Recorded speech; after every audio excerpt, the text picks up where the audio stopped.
it's that time of the year. I'm going to get out here and see if I can pick up some brookies, maybe a rainbow, because they've been stocking, not necessarily here, but near here, and see what else happens. Got the nymphing rod and the streamer rod, but let's see what happens out here in a beautiful river.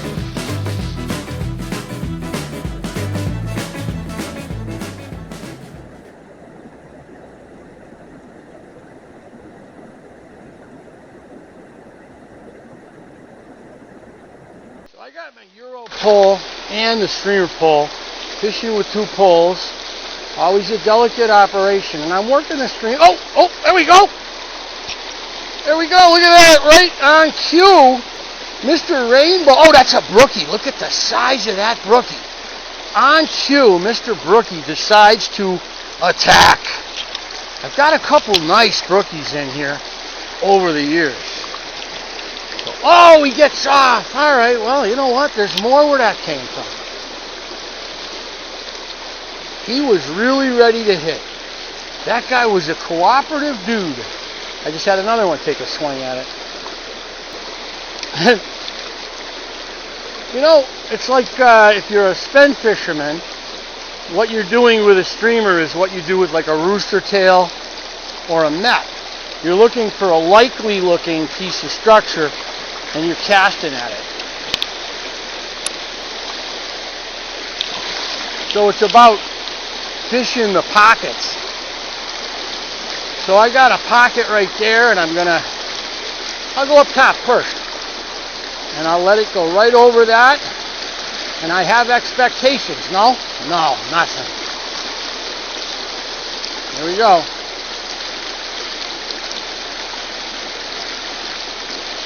Nothing. We'll go up top.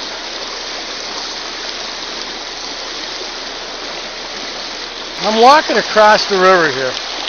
And one thing about so many of these Berkshire rivers, when you look down and you see quartz, that means be careful. Because quartz means you're going to go flat on your ass and you're going to be all wet. And while you're not going to die, if you're here at a pool level like I'm at now, your trip won't be what you wish it was. So watch out for the quartz. There's just a lot of quartz. The river off to my left here, I'm negotiating the situation. I'm going to work my way around the inside of that bend up there. Find out what's what. And as you're walking in a spring forest, there's all kinds of cool stuff. Look, we have a maple that's probably 60, 70 years old. And in it is a piece of barbed wire embedded. Like this maple was used as a pole holding up this barbed wire fence when livestock was grazed here. Very interesting. Barbed wire came along and replaced the stone walls that you're used to seeing in the woods. When barbed wire got back to the East Coast, it was invented on the East Coast, it went west, and it came back east. Right around 1895, farmers started using it with abandon, as they said. Wait a minute, look at what we have here. Do you see? We have stumbled on what is a treasure trove to some. Remember that ramps, which some people... So here are ramps doing what ramps like to do. They're growing in the thick soil of a river bottom. Nice, dark, loamy soil. Ramps, which some people say are a cross between garlic and onion. And then you got some food snobs that'll be like, they taste nothing like either. And then you have to say to yourself, really? You don't detect any onion flavor in a ramp? You don't detect any garlic flavor in a ramp? All right. Your palate is much more refined than mine. Look at the ramps. And you can see they're growing up the side of a slope that is facing southwest. This is just beautiful. We stumbled off the river, and here we are. Now, my view of using ramps, we got a old cellar holes here. We got some trillium coming up. We got trout lilies. Some people will mistake trout lilies right here for ramps. They really don't look anything like them. They're much smaller. And the unmistakable way of telling a ramp is a ramp is the sniff test. When you smell onion, it's a ramp.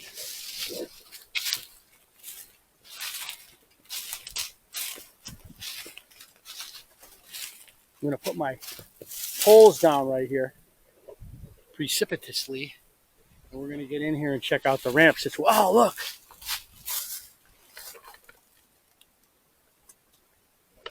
A beautiful trillium, which is a flower that you'll see when you find trillium, you know that the ramps are up.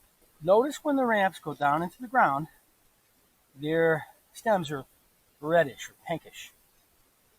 Trillium, there's another one right there. And then right here is a mature trout lily. And how pretty is a trout lily? But you'll notice it's got red and white stains in the leaves. Whereas the ramps leaves are just a beautiful medium green. Some people will mistake lily of the valley for ramps. No, don't do it.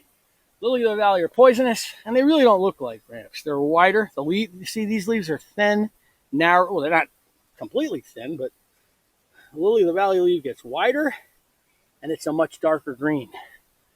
Look at there's trillium up there. I don't see any other blooming trout lily. Now, ramps like the ones we're looking at only are out of the ground for about a month and a half. They poke, depends on the soil temperature, from early April through late April. And they'll be up through early June, at which point the foliage dies back. And this is after they've put out flowers. The foliage dies back, and the plant will survive beneath the ground as a bulb for the rest of the year. They're still there, but the foliage is no longer a clue as to where they are. Ramps are delicious. And there are people in the world, like the people up in Canada, that have loved ramps so much that they have denuded their forests of ramps. And here in the Northeast where we are, ramps are becoming more and more popular. Ramps are used in butters and garnishes. It can be used for a lot of different food preparations. And the typical way that ramps are always harvested would be that you would find a ramp, and we'll do it with a big one so I can show you. Okay, so we're going right here. And you would dig down into the ground, and you will find the bulb. Now I can feel the bulb right now. And I don't normally do this.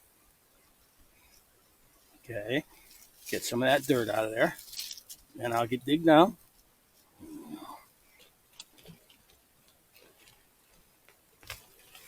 There we are.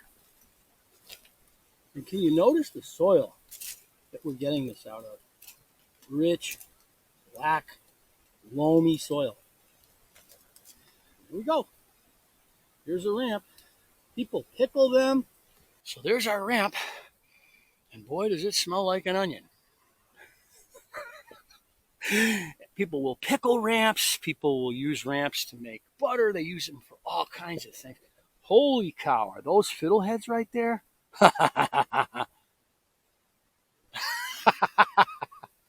So I'm surrounded by a bunch of ramps, and I don't like to harvest them this way because when I do, I prevent this ramp from creating more bulbs and spreading. Now, you might look at this and say, look at all the ramps he's got. I just walked by a much larger field than the one I'm in right now. Why doesn't he just start digging? Because, you know what? They're endangered in places. You might think I'm an idiot, but you know what I'm going to do? I'm going to harvest some leaves. What I like to do is I like to take every other leaf, and I use these leaves in a stir fry, and they're really tasty. There's one right here, Grab it. Get a nice big one, get a nice big one, get a nice big one. Get these nice big ones. And they go in a stir fry. There's a nice big one there. And I'll harvest a bunch of these. And if I catch me one of them rainbow trout, or one of the, I don't want to eat a brown or a brookie. Fiddleheads.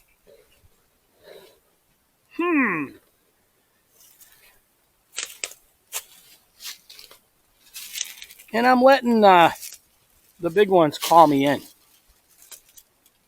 And I'll grab maybe twice as many of these, and you know where I'll put them? Right in a handy dandy trout net. And I tell you, it's kind of fun to try to net a trout when you got a bunch of ramps in there. Because believe it or not, I've done this before. And ramps are really a treat for this time of the year. They're the first time you get a chance to harvest your local nutrients, unless you've been sugaring. Ramps are the first. Maybe you dug up some ground nuts, like Mary Rowlandson had to do, captured by the native people long ago. She was eating ground nuts and spent acorns and chestnuts. My river. I'm on the inside curve. I'm heading over there. Look what I got along my way. More ramps. And I'll stop and I'll grab some ramps. Little red stems. They don't always have red stems. Sometimes they have white stems. But they always smell like an onion. Oh no. Don't say that. Don't say that. You're ruining my view of the ramp. I feel like I don't need to denude these ramps. I'm taking every other leaf because I want them to continue to photosynthesize while they're photosynthesizing, right? And everybody's first big word, you learned it when you were in 3rd grade. Remember when you learned photosynthesis and you went running home and you said to your mother, I learned photosynthesis. It's how plants make their own food. Usually kids forget to say, follow it up with osmosis and diffusion and all that good stuff, but they remember photosynthesis. So I got enough ramps for my purpose. Now I got to catch a trout. And look, here's the river.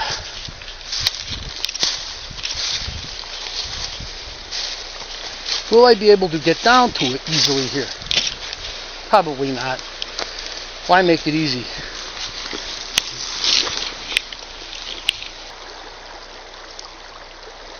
So we got some ramps. Now all we need is a rainbow. Good luck. We're asking for too much. Why a rainbow? Because they generally don't reproduce. So I'll take one. Or even two. But you can't take nothing unless you catch it. Go over here and swing it behind that boulder. You give it a little assist.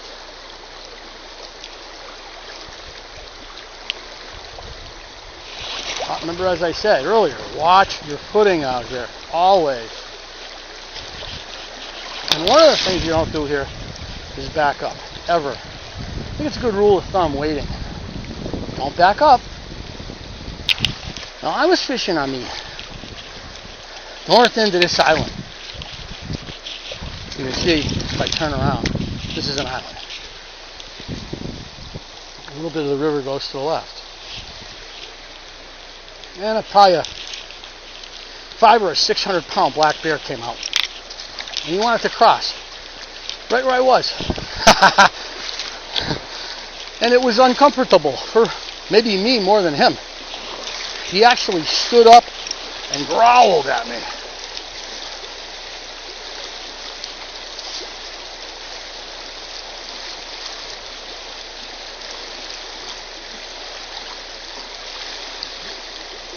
Getting a bear to growl at you is an interesting thing. Alright, well, I only have so much time up here today. And while I did not apprehend myself a trout yet, because I'm still going to cast on the way down, and if I hook one, I'll put it on film. What I did do was get me a nice net full of ramps. Could have picked a lot more. Maybe I'll be back. I would say that one of the cool things about doing what I do is you kind of let the world around you dictate the moment. So I'm not going to find those ramps if I'm here in mid-June. They're not going to be there. They're going to be underground. Ooh, look at this. So right here, what do we have? Yes, we have Japanese knotweed. That's what it looks like when it's sprouting. I like it to get a little bit bigger before I harvest it. You can see it growing all over the bank. It's on all of our rivers. And it's invasive and a nuisance. But here, it's actually really tasty. If I had, you know what? If I come back in a couple days, I'll get a bunch of ramps. I'll get a bunch of these. Oh, yes. And if I come back, maybe I'll even do a little cooking show. How crazy would that be if I come back and I get some knotweed and I get some the ramps and we cook them up with a nice rainbow? That'd be really nice. I'm keeping my eye open for 500-pound black bear. It's also possible at this time of the year that I might find me some morels, because when the ramps are up, the morels are up. That's a fact.